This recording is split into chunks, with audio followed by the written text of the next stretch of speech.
So, how do you even begin to heal a divide that's been carved out by decades of political tension and the constant threat of war? Well, for the Buddhist monk Master Hsing Yun, the answer wasn't going to be found in politics. No, it was in culture, in faith, and in this deep-seated belief in a shared humanity.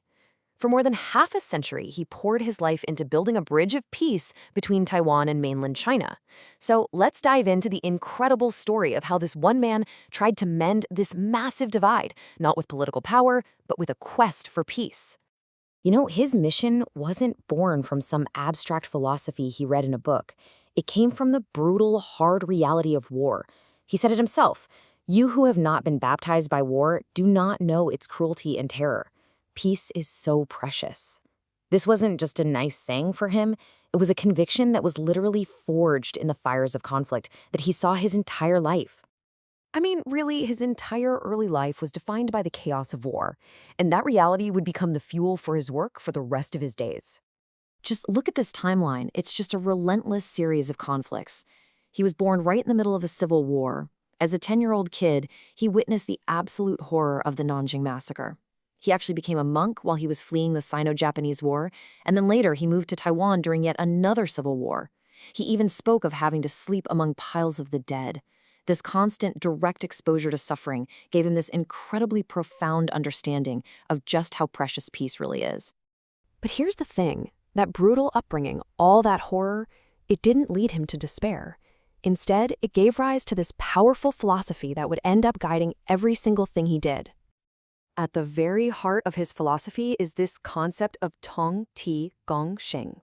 It basically translates to one body coexisting. It's this idea that we're all fundamentally interconnected, like we're all part of a single living entity. Think of it like the organs in your body, the heart, the lungs, the brain. They all depend on each other to survive and thrive. For Master Hsing Yun, this wasn't just some lofty spiritual idea. It was the practical foundation for building peace.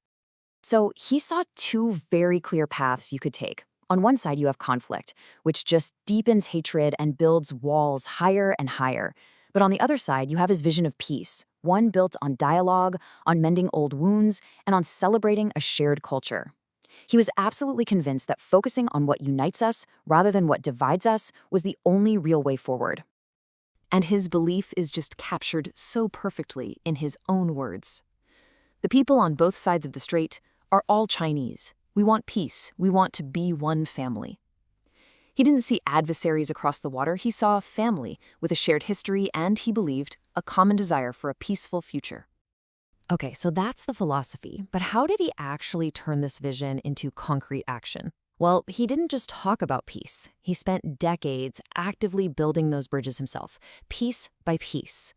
He used this incredible array of non-political tools. He was speaking at top universities, holding these massive art exhibitions of his unique one-stroke calligraphy, and even providing disaster relief for things like floods and earthquakes without ever asking where the victims were from. Every single act was another thread woven into this larger tapestry of connection. And the impact here was just on a massive scale. Take the Yangzhou Forum he started, for example. It drew in nearly 500,000 people. This wasn't some small niche event. It was a genuine cultural phenomenon. It just proved there was this deep public hunger for connection that went way beyond politics. Among his countless efforts, there are 3 events that really stand out as major turning points.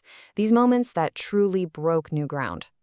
The first was back in 1989. After being away for 40 years, he led a delegation back to the mainland. Now, you have to remember, at this time, relations were still incredibly frozen and tense. This was a bold, almost risky move that would end up changing everything.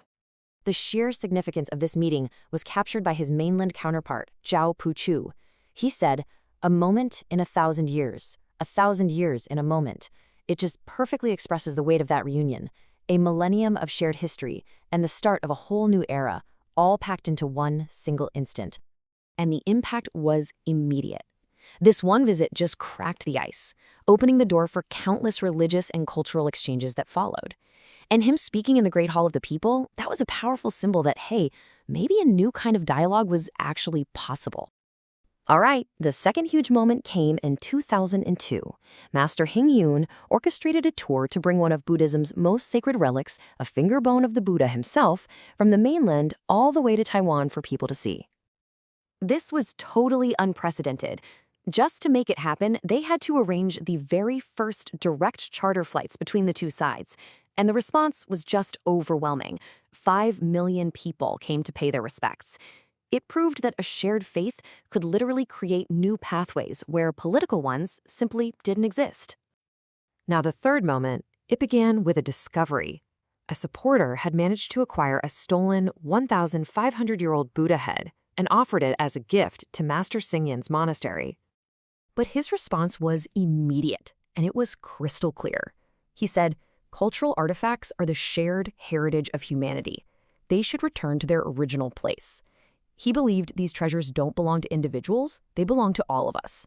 So he immediately started the process of returning the artifact to its proper home in Hebei province.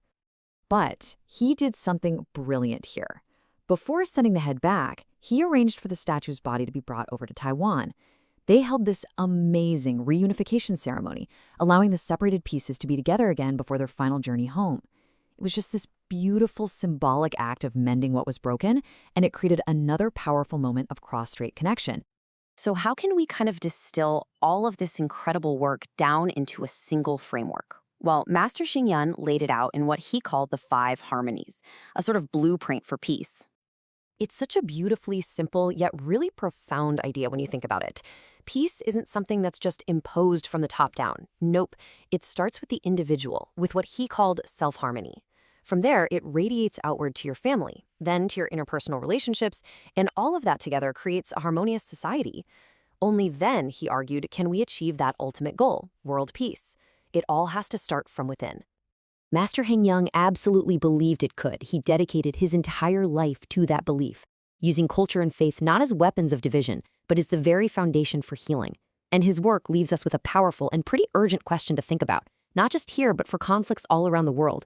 Can celebrating what we share really be more powerful than fighting over what divides us?